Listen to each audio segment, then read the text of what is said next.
Hello, everyone, and welcome to the latest edition of the Jake's Take with Jacob Elyachar Podcast. I'm your host, Jacob Elyachar, the chief content producer and writer of JakeStake.com, a pop culture entertainment news website. Now, if you're watching this on our YouTube channel, please give us a thumbs up and please subscribe. Now, if you're listening to any of this on our audio platforms, please give us a 5-star rating. Please download this episode and more episodes in the future. I'm excited because I have my very first trio of 2024 on. I want to introduce them individually. Let me start with Sloane Siegel. He was part of the Gotham Knights video game and also was on Prime Video's Gortimer Gibbon's Life on Normal Street. I also want to welcome David Bloom. He was on Disney Plus's American-Born Chinese and ABC The Goldbergs. And rounding out this trio is the fabulous singer and guitarist Isaac Cohen. Together, this trio is known as ICYDAY. So welcome to the podcast. Thank you very much. Hey, thank you for having us.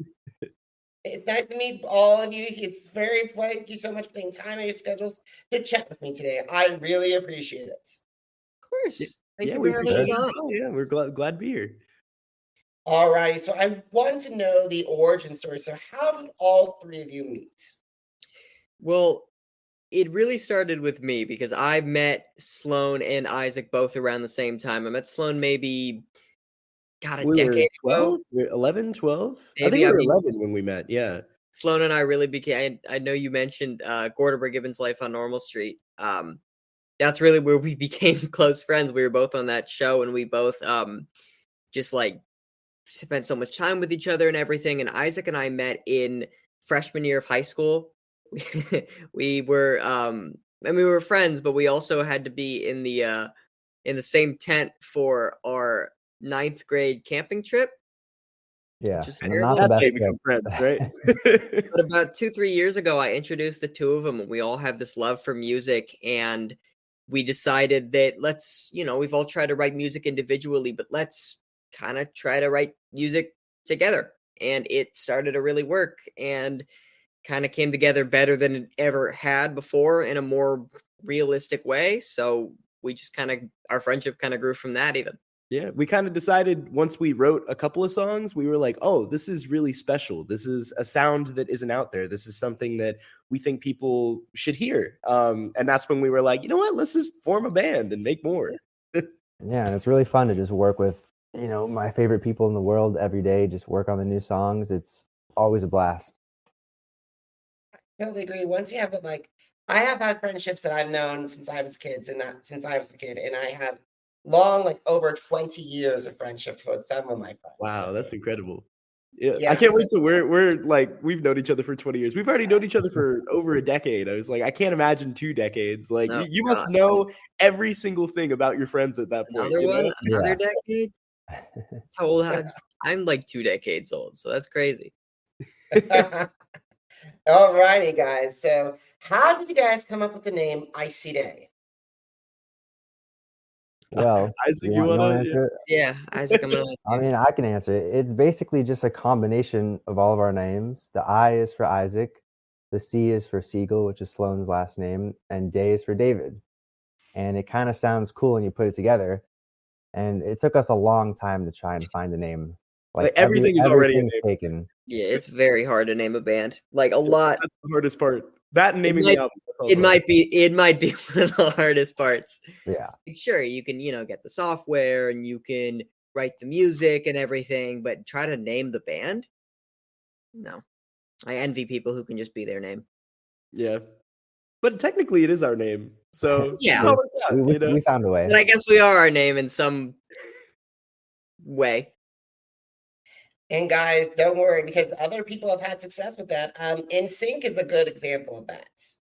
Hey, exactly right. There you go. All righty, guys. So what have been some of the challenges that you guys have faced breaking into the music industry, and how have you guys started to work on overcoming those obstacles? I think the biggest challenge is just getting the music heard. It's sort of a marketing industry now. It's all about promotion. It's all about how you get your sound out there. It's how you get the most amount of ears to hear it.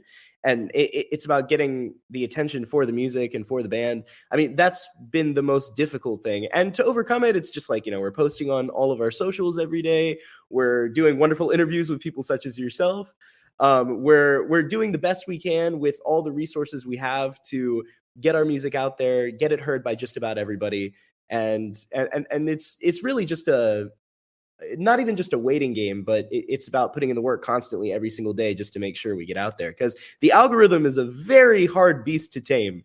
And so, you can do all the right stuff, you can do all the things people have done before, but it doesn't make it an easier process. It's still just as difficult. But we believe in our sound enough, we believe in our music enough. We know that people will like it as long as they get to hear it. So we're not worried about whether people will like it. We're just worried about getting them to hear it in the first place, And we have so much fun doing it anyway. So the fact that we can even take it to this next level and promote it and have it out and finish it is like a bonus on top of just getting to spend time with my friends and make music. And it's interesting because we are just starting out. Like, this is really our second song that we just have out. Our second song just came out. Yeah, the 16th. Yeah. So we're brand new, and I feel like a lot of the times when you start something, you're expecting to just have it hit immediately, have it work immediately, have it just be everything immediately. And it takes a lot of time and patience, and you got to play the game, you got to put all the work and effort into it. It's so much work, and I feel like if you just keep doing that, eventually you just kind of grow, hopefully exponentially. But just, the fact that I can just do this in general, and we can even be in this position talking to you, talking with them, talking about music that we made, that we have out,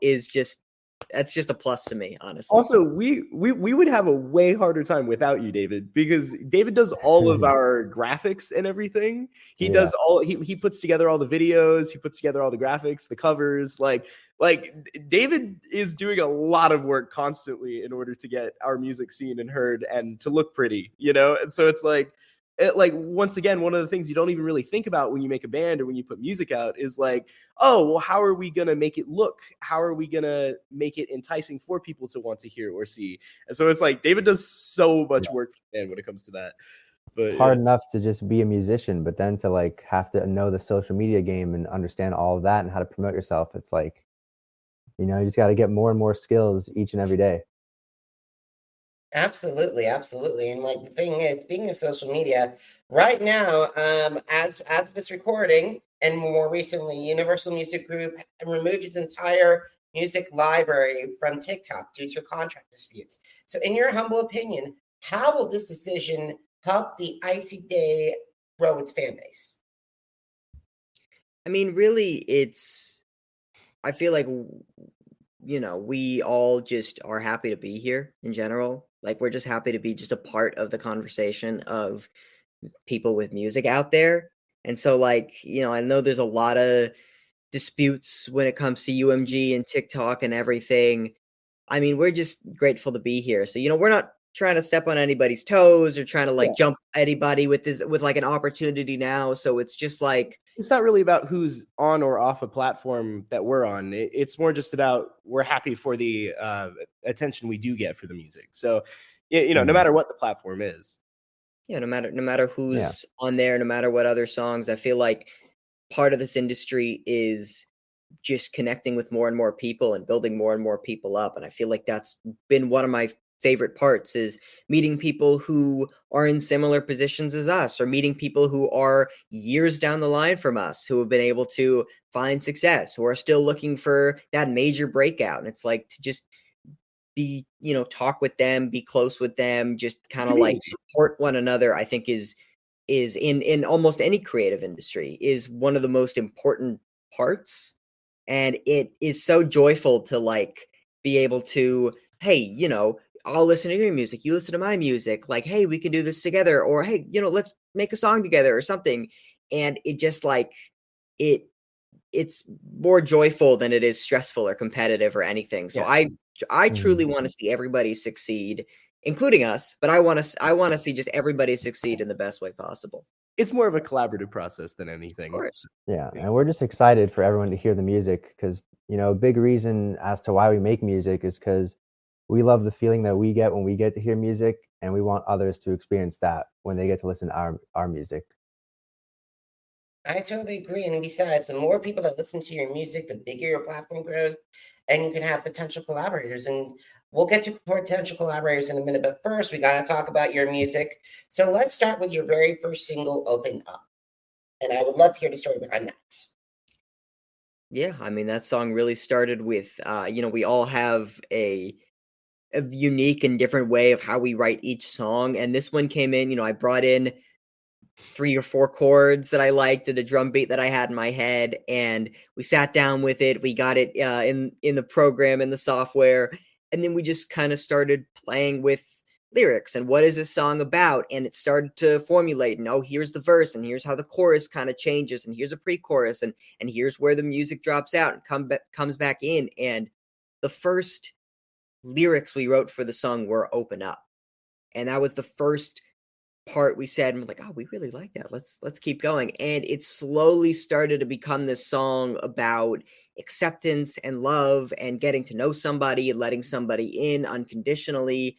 And it really wasn't until the last part of the chorus that we knew, okay, this is exactly what this song's about. This is what we want to keep going with. And that's when the second verse and the bridge kind of came in. And I feel that we've been able to create a groovy type dance, relaxing song that With a little bit of romance, yeah, with a little bit of romance. To watch it grow is something that I'm just so proud of, compared to 2 years ago when it was just demo versions on Logic. So the fact It really that does take a life of its own. Like it becomes its own entity entirely. so it's so wonderful to see it out and to hear people's wonderful responses to it. And just, I couldn't be prouder of these guys. That's amazing. And I gotta say this. Well, before we got on our call, I was listening to Love Isn't Fair. It's fabulous. And when you guys got to the chorus, I was like, I can hear a little bit of Night Changes from One Direction there, just a little kit. That's good. That's good. Any comparison to our music is good. Like whenever people hear our song and think of another established artist, that makes us happy because it's like, oh, we sound like good music. Yeah, sound like good music. One Direction put out some amazing music. And that's some great music. Yeah, anything like any of those guys, then now anything is like it's a compliment.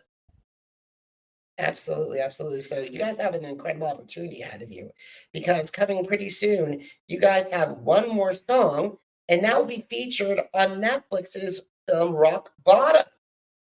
Yeah. Well, we're not sure if the film is going to Netflix. We're pretty sure. But, with distribution and everything, until the film's out, to be safe, it's still in the movie, but we don't know where the movie is going to be distributed just yet. But yeah, we got it in a movie. It was really fun. It was actually the demo version of the song. So it was before we re-recorded a lot of things. It was more of the Logic Pro version of the song than it was the actual finished mix and master.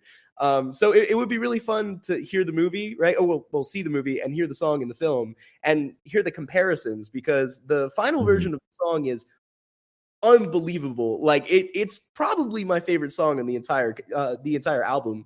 And it like there's so much production thanks to Isaac. Isaac does some incredible work and magic when it comes to production. And you'll hear that all in that song. And so that song will come out March 8th as well. Just so you know, and when it's in the movie, it'll be fun to listen to them together and hear the differences. But yeah. I gotta say that's incredible because the thing is, it's amazing you guys are getting featured in this one because I was looking at Rock Bottom and like, wow, it's a really good movie. And if you guys had a song to be featured in this movie, I think that song basically is it. It's really wonderful. Just the opportunity itself is really great, and to hear it in a movie setting because we have a couple of other songs that are good for film. Like "Love Isn't Fair" is a fantastic example of a song that could very easily be put in multiple films, TV. Like that's a really good song for licensing. And so to hear our song in it and to see it with the scene and to see it sort of enhance other people's art, I think that's incredible. Especially like you said, like with the people that are in the film, the people that made the film. They're all very well-established actors and creators. But yeah. And I don't know if any of us really expected to even get a song into any movie, especially like one of our first songs. Yeah, so before it was even done. Yeah. So it's just really a great opportunity. We're really just excited to see it, and we hope everyone enjoys just the demo version in that movie, but then the full version when it comes out. And that's so cool. So I got to talk to you guys. Have you guys thought about your dream collaborators? Like, do you want to work with other groups, the songwriters, the recording artists, producers, musicians? And if you have those names, how would they enhance ICYDAY's sound? We would love to work with Lindsay Lomas. She's one of our favorite artists. We love every single song she has ever put out. We went to her concert when she came to LA. Like, we love Lindsay Lomas. And I feel like if we were to do a song with her, it would be the perfect collaboration of styles.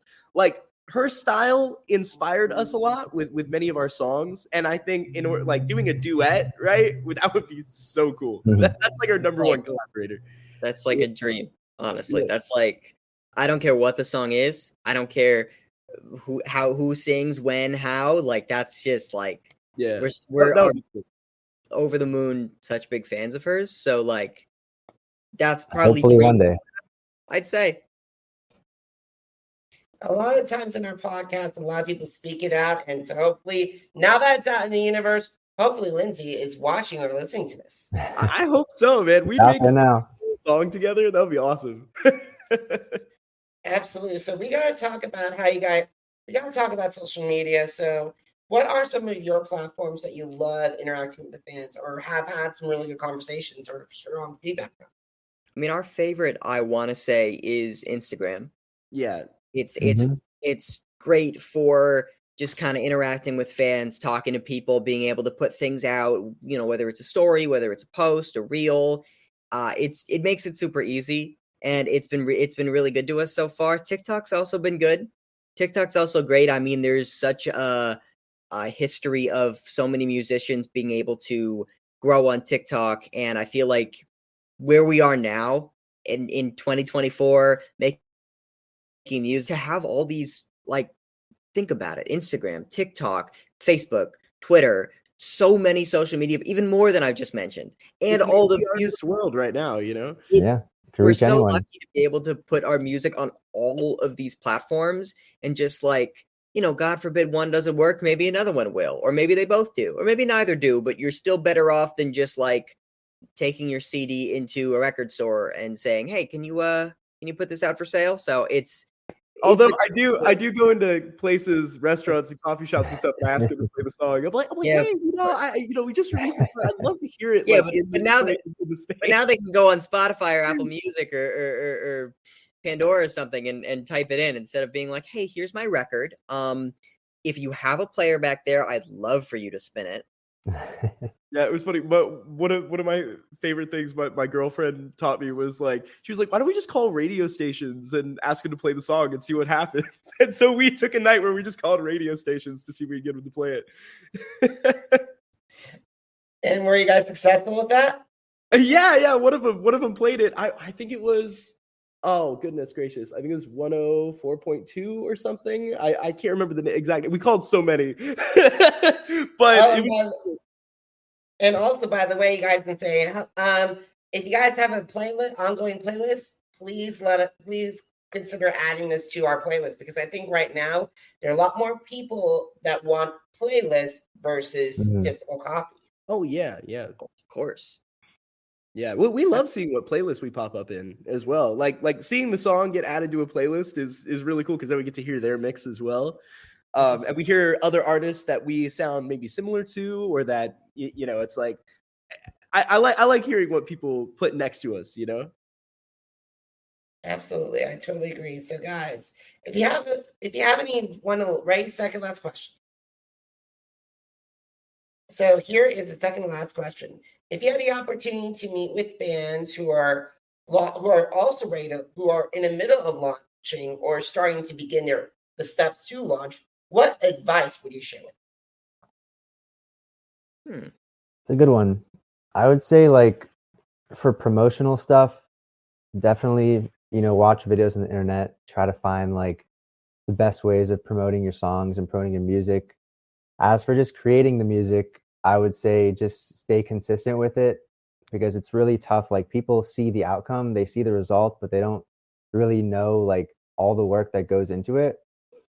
So it's really just about, like, keep staying with it. Don't give up. Like, always believe in what you're doing. And just keep going. Yeah. I think be confident in what you're making. Music is subjective, art is subjective. Just because, if somebody doesn't like the style, somebody's going to love the style. So just own your sound, own what you love to make, own what you sound like, and have confidence in that, because if that's going to be the most authentic creation you're going to make, it's going to be the best one you're going to make. And if you just, like Isaac said, stay consistent, stay working, just put in the time. Even if you do get discouraged, just don't physically stop with the process, and you'll get to a point where you're going to look back and say, I cannot even believe we're here. Even if it's just having a mix done, having a demo done, it's such a rewarding feeling to watch as you're like, wow, we started from not having any of this and now look what we have. So just stay consistent, and it's honestly mostly positive. Awesome, guys. I think you have some really good advice. I really hope a lot of people listen to that advice. All righty. So last question. Are you ready? Yeah. We are. All righty, guys. Where can they find ICYDAY on social media, and where can they listen to your music? Social media is on Instagram, Twitter. It's at ICYDAY Music. On TikTok, it's at ICYDAY. And then music anywhere where you can listen to music. We're ICYDAY, Apple Music, Spotify. I mean, I could sit here for an hour and just list every single music platform, but any of them, that's where we are. Yeah, Pandora, Deezer, everything. YouTube, just name them. Just start naming them. Awesome. So, guys, if you missed an episode of the Jake's Take with Jacob Elyachar podcast, visit our channels on Amazon Music, Apple Podcasts, iHeartRadio, Spotify, Podchaser, and Spreaker. Jake's Take with Jacob Elyachar, JACOB, Now, are you on social media? Was I'm on social media too. Facebook, Instagram, Threads, TikTok, and YouTube. Jacob Elyachar, JACOB, And guys, want to know who won AGT Fantasy League? What's going on with the Masked Singer? And also find out what my take is on ICYDAY and all these incredible artists that are featured on my new music reviews. Head to the blog that started it all, jakes-shake.com. Once again, jakes-shake.com. Gentlemen, it was a pleasure to speak with you. I am so thrilled for you guys. I have a feeling that this is the first of many conversations to come. We hope so. Thank you so much. You as well. Oh, alrighty. Yeah. Your website, you reviewed our song. Yes, absolutely. Oh, I can't wait to read that. I got to read that right after this. Yeah, we got to read that. Thank you. Yeah. Alrighty, guys. Thank you guys so much for watching. Thank you so much for listening. Until next time, have a great one, everybody. Goodbye. Take care. Thank you.